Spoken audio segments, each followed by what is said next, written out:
For cheap D2R items, visit aoeah.com. You get 3% off with the code ARIAT. Check the link in the description. Hello and welcome everybody. After playing ladder for 3 days, my wolf was level 90 and already able to split farm or do Übertristram. In this video I will show you the state of my build and some more options for early, mid and end game. Additionally, I will tell you my favorite farm spots. In the general guide I was testing many different weapons.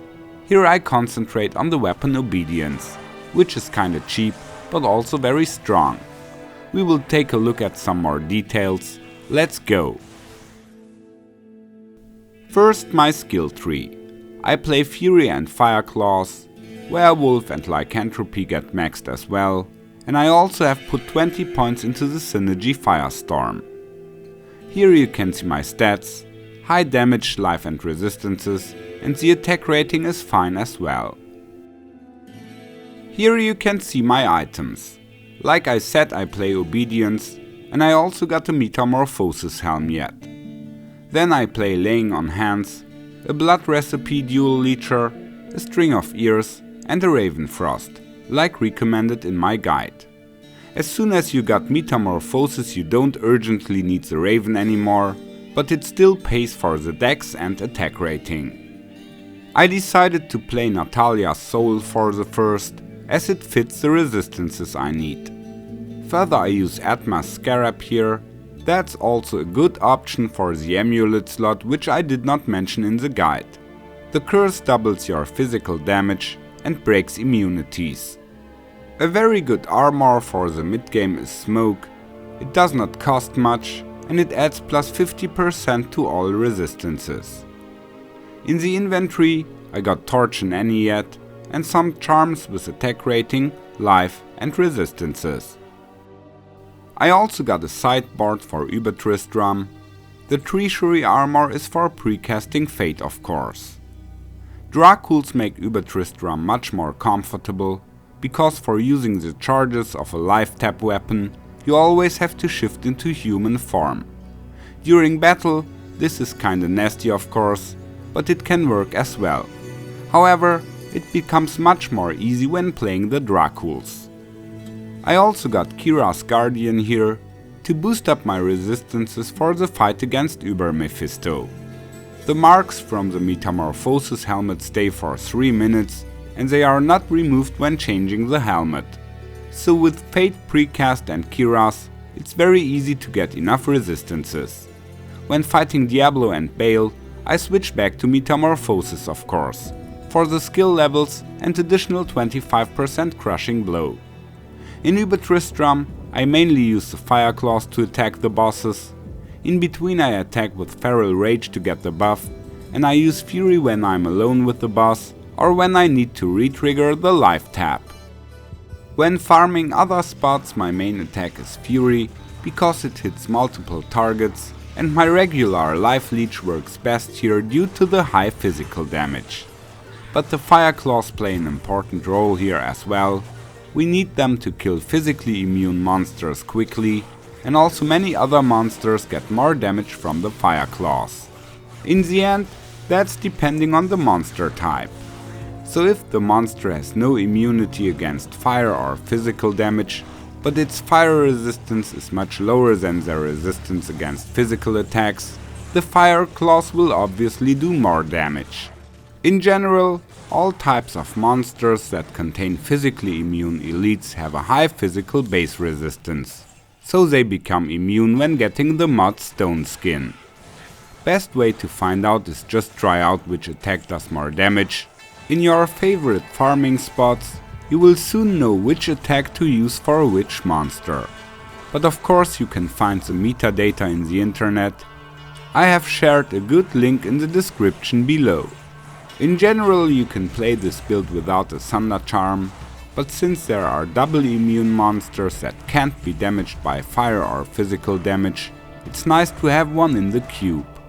I can put it into the inventory to kill fire immune monsters, because together with the minus 25% enemies fire resistance from Obedience, the damage is high enough yet, but I put it back into the cube afterwards to save my own fire resistance. I could do the same with the physical Sunder Charm when I get one. Some further possibilities for early and mid game.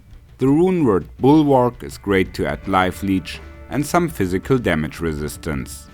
And you can also try your luck on some further blood recipes like amulet, belt or gloves.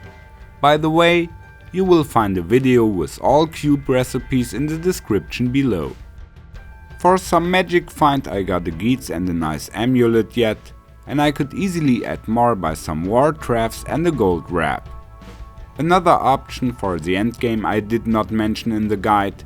Of course you can build Breath of the Dying into an ethereal giant thresher or archon staff. Like that you avoid getting bugged by repair costs, and the weapon has dual leech and huge base damage. Don't underestimate the staff, the high minimum damage grants a constant damage output. Last but not least about my top 5 favorite farming spots. Number 1. Travinkal. You can farm this spot with budget gear yet, you maybe will have to pull and split the High Council first. But soon the wolf is strong enough to face tank all the council members. I also killed the High Council for several groups of players within the first days.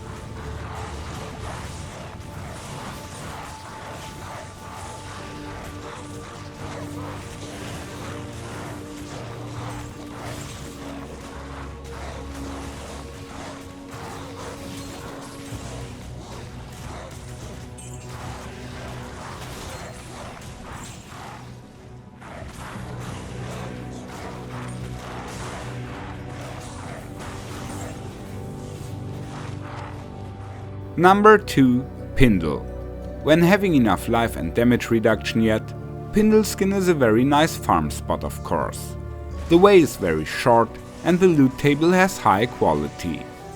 By the way, as long as Pindle is not immune to fire, I prefer to kill the monsters with the fire claws. Number 3. Nilatak. Since the map only has 3 different layouts, you can be very fast here even without teleport. And keys of destruction are very worthy at Let Us Start.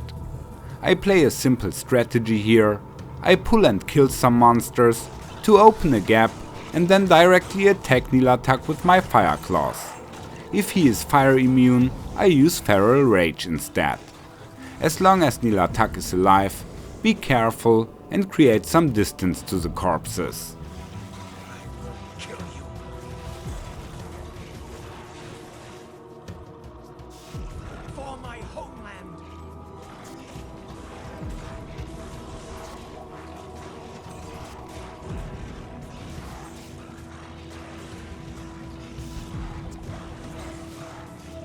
Number 4. The Frigid Highlands.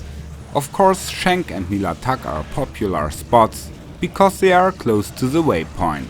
But sometimes I also like to run upwards through the highlands and kill all elites and super unique monsters on the way to Thrash Socket, who is standing in front of the crystalline passage entrance.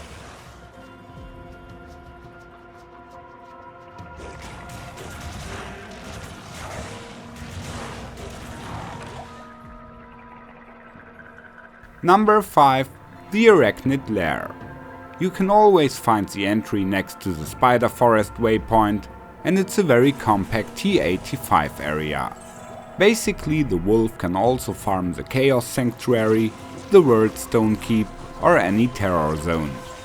When clearing the maps, teleport is not that important, but I also got a teleport staff for faster runs.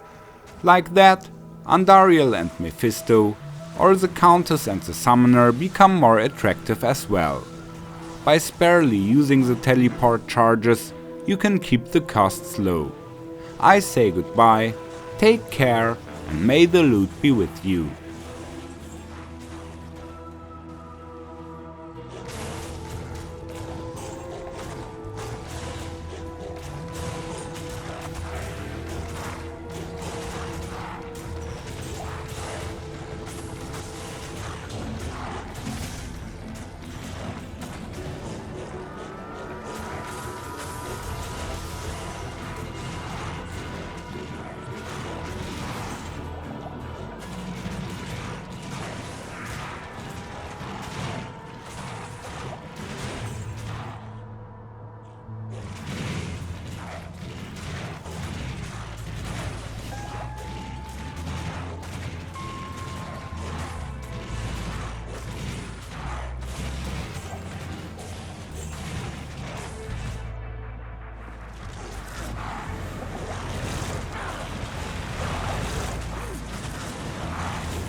Follow me.